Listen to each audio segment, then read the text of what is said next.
how to allow only admins to send messages in a WhatsApp group on Android.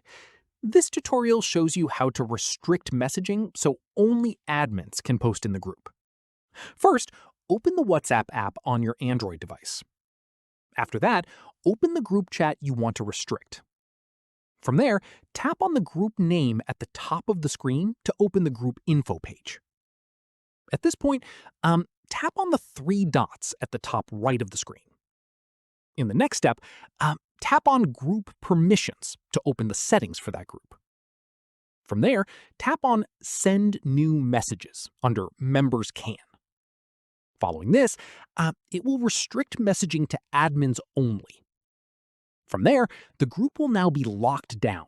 Only admins will be able to send messages, while all other participants can only read them. At this stage, group members will see a notification in the chat letting them know that only admins can send messages. Finally, keep in mind that only the group admin has the ability to change this setting. If you're not an admin, you'll need to ask the group admin to make this change for you. And that's it.